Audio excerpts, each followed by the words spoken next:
préfère être pauvre en Europe que d'être riche en Afrique. Oui, ça, je le disais, mais aujourd'hui, la vision n'est vraiment pas la même.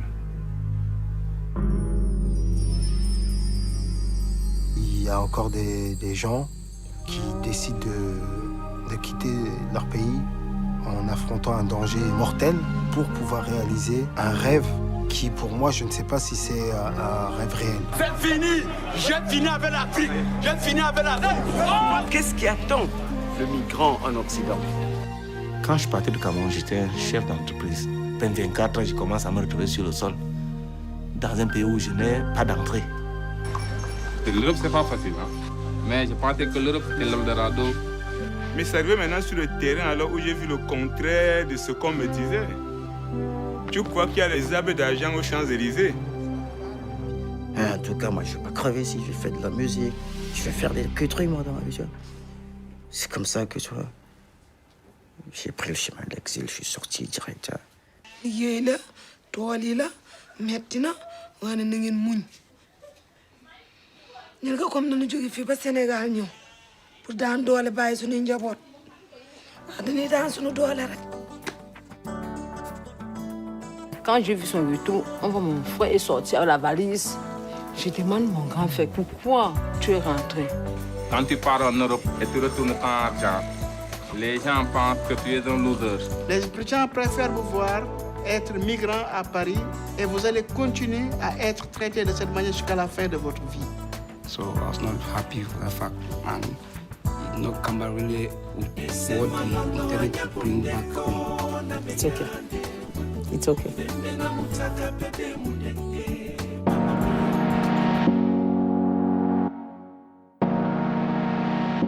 Exil en Europe, Guy Roméo, Boy Guy, Stéphane, Léo et Cheikh sortent de leur silence. Ils racontent leur parcours semé d'embûches et de désillusions devant la caméra de Marie-Noëlle Niba. Bonjour Marie-Noëlle Niba, merci d'être avec nous. Bonjour Valériane, c'est un plaisir d'être là. Vous êtes venue nous parler de votre nouveau documentaire, Partir. Vous parlez d'un thème qui est souvent à la une de l'actualité, l'immigration. Mais vous avez choisi de vous intéresser à ceux qui finissent par rentrer chez eux. Qu'est-ce qui vous a donné envie de raconter ces histoires ? Merci Valériane. Il y a plusieurs années déjà, quand j'étais étudiante ici en France, et je suis rentrée au Cameroun après 6 années d'études, je me suis rendu compte qu'il y avait une mode, celle de partir en Occident à tout prix. Et j'entendais déjà dans des familles il y avait des gens qui étaient partis et qui n'étaient jamais revenus. Certains des miens aussi, comme Stéphane et Léo à l'époque, j'ai essayé de les en dissuader parce qu'ils abandonnaient tout, ils vendaient tout ce qu'ils avaient pour partir. Il y a un mythe de l'Europe qui est toujours entretenu, voilà, notamment par les réseaux sociaux. Exactement. Et puis, il y a eu, quand je reviens ici quelques années après, je me rends compte que le phénomène est encore plus profond que je ne le pense, que je ne le pensais. Et il y avait ces images de la télévision où il y a des naufrages, et puis ces jeunes qui viennent à l'ambassade me voir pour dire « j'arrive pas à m'en sortir, j'ai pas de papier ». Oui, à l'ambassade, parce que vous travaillez aussi à l'ambassade du Cameroun. Exactement. Mais vous vous concentrez particulièrement sur le retour de ces migrants qui rentrent en Afrique, que ce soit au Cameroun, au Sénégal, dans votre documentaire. Et on le voit, leur retour, il est souvent perçu par leurs proches comme un échec. Exactement, c'est pour ça que quand ceux-là se plaignaient, je leur disais « mais qu'est-ce qui vous empêche de retourner si vous pensez qu'arriver ici, vous n'avez pas trouvé ce que vous cherchiez, malgré la difficulté pour pouvoir y arriver ?» Et beaucoup me disaient « ma famille ne veut pas que je rentre. Ma famille ne veut pas que je rentre. » Et à un moment, je me suis demandé pourquoi. Et j'avais compris que, étant ici, malgré la souffrance, ils arrivaient à envoyer quelque chose. Et donc, pour ceux qui sont sur place, c'était difficile de leur faire comprendre qu'ici, on pouvait souffrir aussi. Et donc, j'ai décidé, moi, de retourner voir ceux qui étaient déjà partis et qui ont eu le courage de rentrer et de voir avec eux comment ils étaient intégrés. J'avais vu qu'ils n'étaient pas intégrés du tout. Et les aider même à sortir de cette situation dans laquelle la société les avait mises au banc de la société. J'ai donc décidé, moi, d'aller les écouter et de les faire parler alors qu'ils étaient moins bien considérés. Ils étaient considérés comme des losers. J'ai voulu faire plutôt des héros d'un combat qu'ils ont mené en Europe, et ils ont eu le courage de rentrer pour pouvoir se reconstruire. Et c'est pour ça que j'ai décidé, après avoir vu aussi, par exemple, Guy Roméo, qui ici me racontait ses galères, et j'ai dit, à un moment, si on arrive à venir ici pour l'Eldorado, si on ne le trouve pas, peut-être que l'Eldorado est sur place, et c'est ce que j'ai voulu vendre dans ce film. L'Eldorado peut aussi être en Afrique. On va justement écouter quelques témoignages de ces hommes que vous avez suivis dans votre documentaire. Merci. Quand je partais du Cameroun, j'étais chef d'entreprise. À 24 ans, je commence à me retrouver sur le sol, dans un pays où je n'ai pas d'entrée. Quand tu pars en Europe et tu retournes sans argent, les gens pensent que tu es un loser. So I was not happy with the fact, and Camera really what he intended to bring back home. Vous montrez notamment toutes les souffrances et les traumatismes psychologiques que subissent ces migrants lorsqu'ils rentrent chez eux. Est-ce qu'il y a une histoire qui vous a particulièrement marqué ? Oui, tout à fait. Je pense que chacun de ces protagonistes que j'ai décidé de mettre dans ce film avait une histoire particulière et qui gagnait à ce qu'on la raconte. Vous allez prendre par exemple le cas de Stéphane qui a quitté sa femme et ses 6 enfants pour s'en aller pendant 8 ans et qui finalement revient malgré le fait que sa femme ne voulait pas qu'il rentre.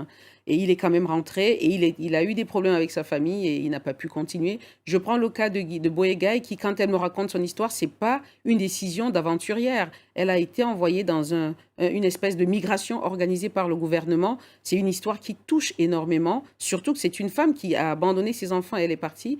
Et ce qui m'a touchée pendant que je tournais ce film, au-delà du fait que Guy Roméo a dû passer par le profil, un suivi psychiatrique pour pouvoir essayer de se reconstruire, même en France. Échec. Et puis Léo, je pense qu'au-delà de tout ça, pendant que je tournais le film, il y a eu cette thérapie que j'ai eu l'impression que nous étions en train de faire une thérapie à ces différentes personnes. Je prends le cas de Stéphane où les enfants n'avaient jamais parlé depuis que leur papa était rentré. Et c'était l'occasion pour eux de se rabibocher avec leur père en disant ce qu'ils ressentaient. Et ça m'avait énormément touchée de voir des enfants qui, enfin, s'ouvraient et guérissaient même de la situation dans laquelle ils étaient due à la migration que leur père avait dû vivre. Et pourquoi, selon vous, certains considèrent qu'il est impossible de s'épanouir en Afrique ? À ma petite analyse, je pense qu'il y a déjà l'imaginaire, c'est de dire que l'Afrique est pauvre. Chaque fois, on vous le dit. Les enfants grandissent avec l'idée que lorsqu'on dit à un enfant, lorsque tu vas réussir, si tu travailles bien à l'école, je t'envoie en Europe. Et parfois, il y a des enfants qui auraient pu s'en sortir, mais qui n'attendent que d'être envoyés en Europe. Et puis, les problèmes politiques où dans les réseaux sociaux, on vous dit l'Afrique a trop de problèmes. Je pense qu'il y a des problèmes partout. Mais le truc, c'est de vendre le bon côté de l'Afrique, de dire à chaque enfant, tu peux t'en sortir là où tu es, du moment où tu travailles. En Europe, je pense qu'on ne s'en sort pas si on ne travaille pas. Tout le monde doit travailler là où il est. Et je pense que les enfants, il faut vendre l'idée que où que tu sois, tu peux trouver ton Eldorado du moment où tu travailles. Et puis, qu'est-ce qui t'empêche d'aller à l'étranger ? Mais ne pas partir au péril de ta vie. Tout le monde a le droit d'y aller. Pour finir brièvement, quel est le message que vous souhaitez transmettre à ceux et celles qui tentent cette traversée, notamment de la Méditerranée, une traversée souvent au péril de leur vie ? Mais justement, c'est de dire, vous n'avez aucune raison de mettre votre vie en péril parce que vous voulez rejoindre l'Europe. Il y a des moyens, il y a des voies conventionnelles pour y aller. Et puis, vous ne pouvez pas penser que c'est seulement en Europe que vous allez réussir. On peut réussir en Afrique si on cherche. Si vous travaillez, rien ne vous empêche de réussir en Afrique. La preuve, aujourd'hui en Afrique, vous avez plein de gens qui sont mieux situés que ceux qui sont en Europe. Et je crois qu'ils n'ont rien à envier. Et ils vont en Europe comme ils veulent et ils rentrent, continuer à vivre. L'Afrique n'est pas un enfer. Tout le monde peut trouver sa voie s'il décide de chercher comme il cherche en Europe.